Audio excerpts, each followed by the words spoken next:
संपूर्ण ब्रह्मांड भगवान के शरीर में व्याप्त होने लगा। उनके चरण पृथ्वीलोक में थे और तलवों पर निम्न लोक। उनके घुटनों पर विविध पक्षी थे और जंघाओं पर वायु। उनकी नाभि पर आकाश था और वक्ष स्थल पर सितारे चमक रहे थे। देवगण उनकी भुजाओं पर थे और कानों पर दिशाएं स्थित थी। उनके बालों में बादल थे और आंखों में सूर्य। उनकी भ्रुकुटियों पर यम नियम थे तो जिह्वा पर वरुण देव। भगवान के शरीर के बालों में औषधियां थी और परछाई में मृत्यु। लेकिन आखिर ये भगवान का कौन सा स्वरूप था और आज उन्हें ऐसा वैश्विक भयंकर स्वरूप धारण करने की आवश्यकता क्यों पड़ गई? यही है आज की कथा का मुख्य विषय। तो चलिए जल्दी से प्रारंभ करते हैं श्रीमद् भागवतम से वामन देव कथा के इस दूसरे भाग को।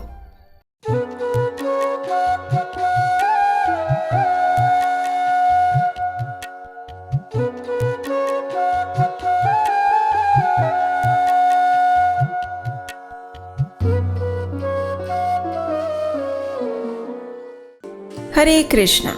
वामन देव कथा के पिछले अध्याय में हमने सुना कि बलि महाराज से परास्त होकर सभी देवता स्वर्ग लोक से पलायन कर जाते हैं और उनकी माता अदिति उनकी इस स्थिति को देखकर अत्यंत दुखी हो जाती है। अपने पुत्रों का कल्याण करने हेतु माता अदिति पयोव्रत धारण करती है और उसके फल स्वरूप स्वयं भगवान विष्णु वामन देव का स्वरूप लेकर उनके पुत्र के रूप में अवतरित होते हैं। अनेक देवी देवता उनके सम्मान में उन्हें विविध भेंट प्रदान करते हैं और फिर अपना ब्रह्म तेज बिखेरते हुए वामन देव निकल पड़ते हैं भृगु कच्छ की ओर, जहाँ बलि महाराज नर्मदा नदी के तट पर अश्वमेघ यज्ञ कर रहे थे।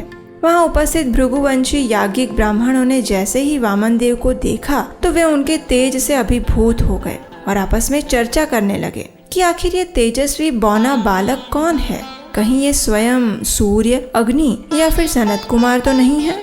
जब वे इस प्रकार चर्चा कर रहे थे उसी समय वामन देव हाथ में दंड, छत्र और कमंडलू लेकर यज्ञ स्थली में प्रविष्ट हुए। उनके कमर पर मेखला बंधी हुई थी और बाएं कंधे से होता हुआ जनेऊ उनके वक्ष स्थल पर शोभायमान हो रहा था। उन्होंने कटी प्रदेश में मृग चर्म धारण किया था और सिर पर जटाजूट बाल थे। बलि महाराज ने वामन देव को देखा तो वे अत्यंत प्रसन्न हो गए और उनके चरण कमलों को धोकर उनकी पूजा की। उस जल को उन्होंने अपने सिर पर धारण किया और फिर वामन देव को संबोधित करते हुए बलि महाराज कहने लगे, हे ब्राह्मण देवता, आपके यहाँ आगमन से आज मेरा वंश पवित्र हो गया है। आपके छोटे छोटे चरण कमलों के स्पर्श से ये वसुंधरा भी सौभाग्यवती बन गई है। ऐसा प्रतीत हो रहा है कि आप यहाँ मुझसे कुछ मांगने आए हैं। आपके मन में जो भी अभिलाषा है निसंकोच मुझे बताइए। आपकी इच्छा को मैं अवश्य पूर्ण करूँगा। अब देखिए, बलि महाराज इतने प्रेम पूर्वक मधुर वचन कह रहे थे तो वामन देव इससे प्रसन्न कैसे नहीं होते, है ना? तो बस वामन देव ने प्रसन्नता पूर्वक उनसे कहा, हे राजन, मैं जानता हूँ कि आपके वंश में आज तक ऐसा कोई कृपण व्यक्ति नहीं हुआ जिसने ब्राह्मणों को दान देने का वचन दिया हो और उसे पूरा ना किया हो। आप सदैव ब्राह्मणों के निर्देशन और अपने पितामह प्रहलाद महाराज की छत्र छाया में रहते हैं। अपने पूर्वजों का अनुगमन करने वाले हे बलि महाराज, मुझे अपने पैरों के नाप से केवल 3 पग भूमि चाहिए। ये सुनकर बलि महाराज ने उत्तर दिया, हे ब्राह्मण पुत्र, यद्यपि तुम्हारे वचन किसी विद्वान एवं बड़े व्यक्ति जैसे हैं, परंतु तुम्हारी बुद्धि अभी भी कच्ची और शिशु के समान है। मैं तीनों लोकों का स्वामी हूँ और तुम्हें भूमंडल के 7 द्वीपों में से एक भी दे सकता हूँ। इसलिए मुझसे इतना मांग लो कि दोबारा तुम्हें किसी से मांगने की आवश्यकता ना पड़े।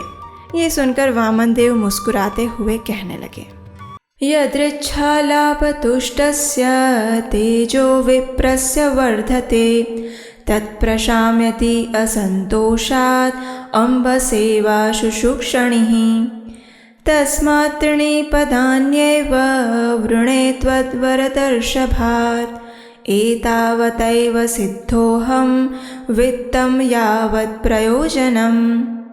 हे राजन, यदि किसी की इंद्रियां संतुष्ट नहीं हैं तो वह 7 द्वीपों और तीनों लोकों की संपत्ति प्राप्त करके भी सुखी नहीं रहेगा।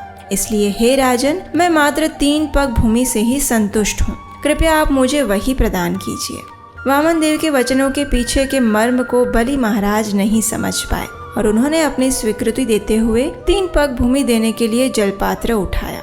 लेकिन आपको क्या लगता है, क्या शुक्राचार्य भी वामन देव की इच्छा के पीछे के रहस्य से अज्ञात थे?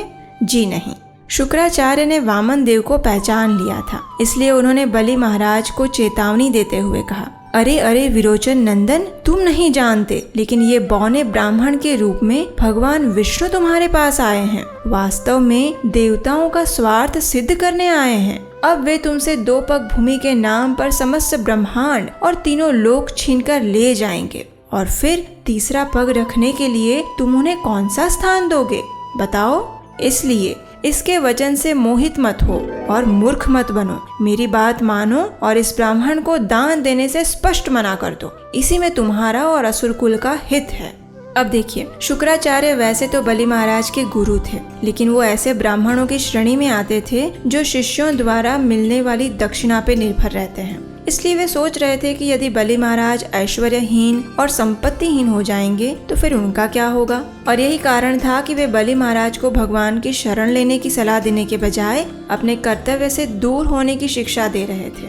लेकिन बलि महाराज भगवान के भक्त थे। वे जानते थे कि उनके गुरु शुक्राचार्य उन्हें भगवान की विष्णु की शरण लेने के बजाय उनकी सेवा त्यागने की शिक्षा दे रहे हैं, और जब गुरु अपने कर्तव्य से च्युत हो जाए तो उनका त्याग करने में कोई अपराध नहीं होता। इसलिए उन्होंने सोच विचार करके अपने गुरु शुक्राचार्य से कहा, हे गुरुदेव, मैं आपके कथनों से पूरी तरह सहमत हूँ, लेकिन सिर्फ लोभ के वश में मैं एक ब्राह्मण को दिए हुए अपने वचन को कैसे तोड़ सकता हूँ। झूठ से बड़ा कोई पाप नहीं है। इसलिए धरती माता ने एक समय कहा था कि मैं अपने शरीर पर भारी से भारी बोझ ढो सकती हूँ, लेकिन एक झूठे व्यक्ति का कदापि नहीं। दधीची, शिबी और अन्य अनेक महापुरुषों ने अन्यों के कल्याण हेतु अपने शरीर की बलि देने में भी संकोच नहीं किया था। तो फिर मैं इस छोटी सी भूमि और अस्थायी ऐश्वर्य से अपनी ख्याति को नष्ट कैसे कर सकता हूँ। जब शुक्राचार्य ने बलि महाराज के इन तर्कपूर्ण वचनों को सुना तो उन्हें अत्यंत क्रोध आ गया और उन्होंने बलि महाराज को श्राप देते हुए कहा, बलि, तू ज्ञान एवं विवेकहीन है, लेकिन फिर भी तू स्वयं को बड़ा विद्वान समझता है। तेरा इतना साहस कि तूने मेरी आज्ञा का उल्लंघन किया। जा, मैं तुम्हें श्राप देता हूँ कि तू शीघ्र ही अपने समस्त ऐश्वर्य से विहीन हो जाएगा।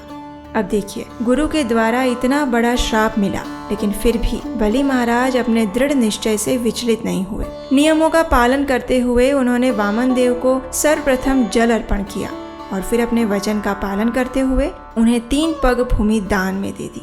बलि महाराज की पत्नी विंध्यावली जल से भरा एक स्वर्णिम पात्र लेकर आई और बलि महाराज ने उससे भगवान के चरण कमल धोकर चरणामृत को अपने सिर पर धारण किया। जब देवताओं ने बलि महाराज की सरलता और निष्कपट व्यवहार को देखा तो वे उनकी प्रशंसा करने लगे। उनके ऊपर कोटि कोटि पुष्पों की वर्षा करने लगे। हजारों गंधर्व और यक्ष ढोल बजाते हुए घोषणा करने लगे कि बलि महाराज का यश तीनों लोकों में फैलेगा। और आखिरकार वामन देव ने 3 पग भूमि नापना प्रारंभ किया। उन्होंने अपने शरीर का विस्तार किया।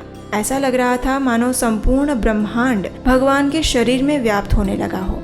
उनके चरण पृथ्वी लोक में थे और तलवों पर निम्न लोक। उनके घुटनों पर विविध पक्षी थे और जंघाओं पर वायु। उनकी नाभि पर आकाश था और वक्ष स्थल पर सितारे चमक रहे थे।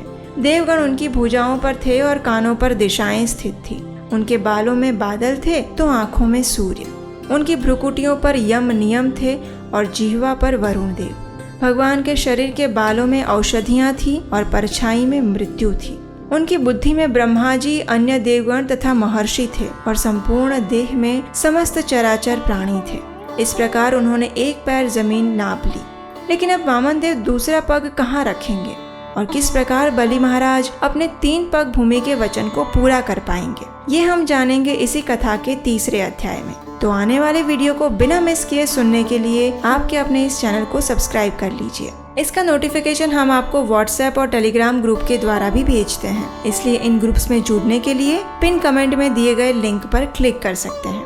और आप तो जानते ही हैं, आज की इस कथा में हम सब के लिए एक अत्यंत महत्वपूर्ण शिक्षा छिपी हुई थी, और वो क्या है ये हमें नीचे कमेंट बॉक्स में लिखकर बताइए। तो चलिए, इस परम पवित्र पुरुषोत्तम मास में भगवान श्री कृष्ण के सुंदर चरण कमलों पर ध्यान केंद्रित करते हुए इस प्रार्थना का उच्चारण करते हैं। धनं च मानं च तथेन्द्रियाणि प्राणांश्च हृत्वा मम सर्वमेव पलायसे कुत्र धृतोऽध्यचौर त्वं भक्तिदाम्नासि भयानिरुद्धः छिनत्सि घोरं यमपाशबन्धं भिनत्सि भीमं भवपाशबन्धं छिनत्सि सर्वस्य समस्तबन्धं नैवात्मनो भक्तकृतं तु बन्धम् व्रजे प्रसिद्धं नवनीतचौरं गोपाङ्गनानां च दुकुलचौरम्। हरे कृष्णा।